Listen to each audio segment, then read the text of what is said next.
चिराग पासवान को लेकर तमाम तरह की अटकलें लग रही थी और ऐसा माना जा रहा था कि मीडिया की तरफ से भी ऐसी इस बातों को हवा दी जा रही थी कि चिराग पासवान की पार्टी में बड़ी टूट हो सकती है।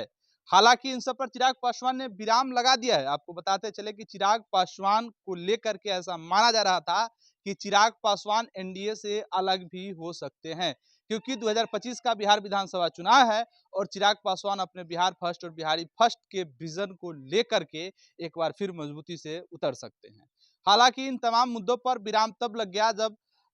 चिराग पासवान ने प्रधानमंत्री नरेंद्र मोदी के अलावा गृह मंत्री अमित शाह से मुलाकात की। अमित शाह की मुलाकात के बाद यह सब कुछ साफ हो गया। आपको बताते चले कि चिराग पासवान लंबे समय से कुछ अनबन दिख रहा था, क्योंकि यूसीसी, जातिगत जनगणना और लेटरल एंट्री जैसे मुद्दों पर चिराग पासवान एनडीए का विरोध कर चुके हैं और इस विरोध के बाद ऐसा माना जा रहा था कि चिराग पासवान का एनडीए से मोह भंग हो रहा है, क्योंकि उन्हें बिहार में अपना भविष्य दिख रहा है और चिराग पासवान बिहार फर्स्ट और बिहारी फर्स्ट को लेकर के 2025 में एनडीए से अलग होकर के भी चुनाव लड़ सकते हैं। इन सब मुद्दों पर विराम तब लग गया जब चिराग पासवान अमित शाह से मुलाकात किए और इसके बाद उन्होंने मीडिया से कहा कि हम एनडीए के साथ थे, मजबूती से थे, हैं और रहेंगे। हम चिराग पासवान ने कहा कि मैं प्रधानमंत्री नरेंद्र मोदी जब तक प्रधानमंत्री है तब तक मैं उनके साथ हूं। आपको बताते चले कि चिराग पासवान को लेकर के ऐसी अटकलें लग रही थी कि चिराग पासवान भी अब दबाव की राजनीति करना अच्छी तरह से सीख गए हैं, क्योंकि रामविलास पासवान को लेकर के ऐसा कहा जाता था कि रामविलास पासवान केंद्र की राजनीति में काफी मजबूत थे और जो चाहते थे उसको कर भी लेते थे। और ऐसा माना जा रहा था कि चिराग पासवान भी अपने पिता की तरह जो है दबाव की राजनीति काफी अच्छी तरीके से जानते हैं, क्योंकि एनडीए की सरकार काफी जोड़ तोड़ के बाद बनी है और ऐसे में चिराग पासवान के अलावा काफी महत्वपूर्ण भूमिका चिराग पासवान की हो गई थी। आपको बताते चले कि चिराग पासवान के चाचा पशुपति पारस भी काफी एक्टिव हैं और जब चिराग पासवान नखरे पसार रहे थे तब पशुपति पारस जो है अमित शाह से मुलाकात किए थे, जिसके बाद चिराग पासवान को एक बार फिर डर सताने लगा कि कहीं हो ना हो पूर्व में जो जिस तरीके से घटना घटी थी उस तरीके से फिर खेला न हो जाए, क्योंकि पिछले चुनाव में उनके चाचा पशुपति पारस ने जो है चिराग की पार्टी को तोड़ करके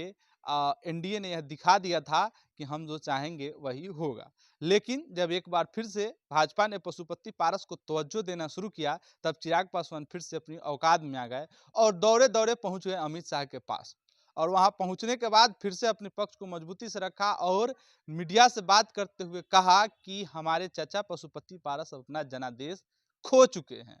और चिराग पासवान जब नखरे दिखा रहे थे तब उन्हें लग रहा था कि हम भाजपा को डरा करके अपनी मतलब की राजनीति को साध लेंगे, लेकिन जब भाजपा ने पशुपति पारस को बुला करके उनको दिखा दिया कि हमारे पास आप ही के चाचा, और वह भी रामविलास पासवान को अपना राजनीतिक गुरु, आदर्श और दलितों के मसीहा मानते हैं, हम उन पर भी दाव लगा सकते हैं। इसके बाद एकदम चिराग पासवान सहम गए और दौड़े दौड़े पहुंचे अमित शाह के पास और यह सब रुख उन्होंने अपना क्लियर कर दिया कि हम प्रधानमंत्री नरेंद्र मोदी के हनुमान हैं और उनके साथ रहेंगे। बिहार विधानसभा चुनाव में भी हम भाजपा के साथ रह करके चुनाव लड़ना चाहेंगे अगर भाजपा चाहती है तब। हालांकि उन्होंने झारखंड विधानसभा चुनाव को लेकर के कहा कि झारखंड जैसे राज्यों में हमारी कोई गठबंधन नहीं है और मैं वहां पर चुनाव लड़ूंगा। आपको बताते चले कि चिराग पासवान झारखंड में होने वाले बिहार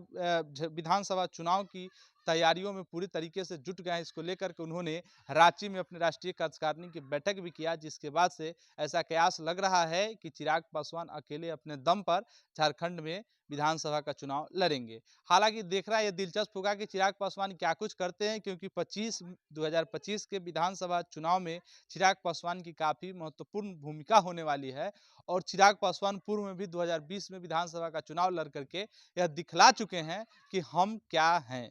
हम में कितना दम है। आपको बताते चले कि चिराग पासवान के कारण नीतीश कुमार की पार्टी की हालात इतनी बुरी हुई थी, जिसको लेकर के चिराग पासवान उस समय भले उनकी पार्टी एक सीट चुनाव जीती थी, हालांकि कई सीटों पर तकरीबन 2 दर्जन सीटों पर उनकी पार्टी दूसरे नंबर पर रही थी, जिसके बाद से चिराग पासवान को बिहार में उनको भविष्य दिखने लगा। और हालांकि उसी के बाद 2024 के लोकसभा चुनाव ने भाजपा ने उनको काफी